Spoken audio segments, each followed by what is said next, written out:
5 টুকরো কাতলা মাছ নিয়ে নিয়েছি। এই কাতলা মাছটা আজকে একদম অন্যরকমভাবেই করব, কিন্তু কলা পাতায় করব। তার জন্য দেখো নিয়ে নিয়েছি মিডিয়াম সাইজের 3টে পেঁয়াজ, বড় বড় 5 টুকরো মাছ কিন্তু ওখানে, আর কাতলা মাছ আছে এই যে দেখো।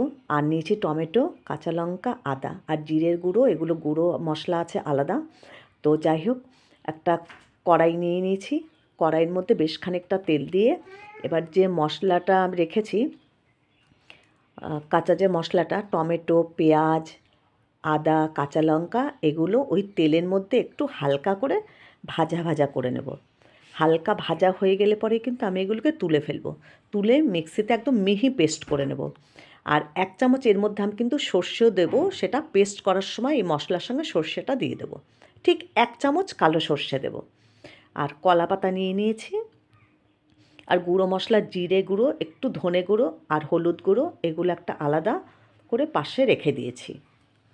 গুলে রাখিনি, ওগুলো গুঁড়ো অবস্থাতেই আছে, কারণ এটা পাতুরি করব তো, জল কিন্তু একদমই দেব না।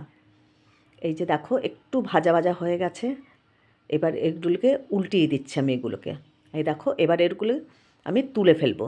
তুলে ঠান্ডা হলে পরে জারের মধ্যে দিয়ে আমি ভালো করে একটা পেস্ট করে নেব। সবগুলো তুলে নিই। একটু তেলটাকে সরিয়ে এগুলোকে তুলে নিচ্ছি আস্তে করে।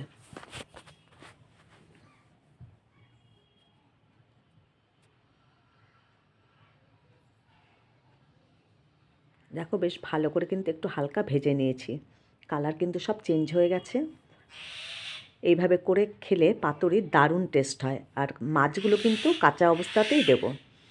ভালো করে আমি এবার মিক্সার জারে নিয়ে ভালো করে এটাকে পেস্ট করে নেবো। আমি কিন্তু এর মধ্যে পেস্ট করার সময় কিন্তু জল দেবো না। পেঁয়াজ আর টমেটোর মধ্যে কিন্তু যে ময়েশ্চারটা আছে ওটাতেই হয়ে যাবে। এই দেখো 1 চামচ ঠিক কালো সর্ষে দিয়ে দিলাম এর সঙ্গে।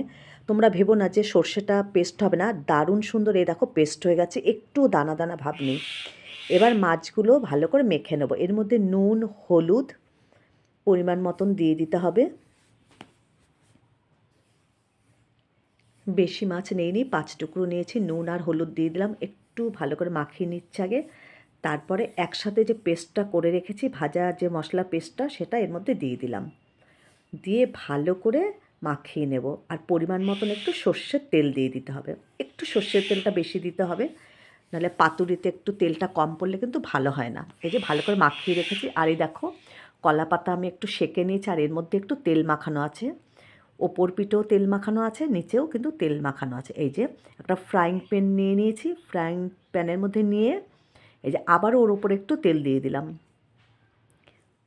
ফ্রাইং প্যানে করলে একটু সুবিধা হবে।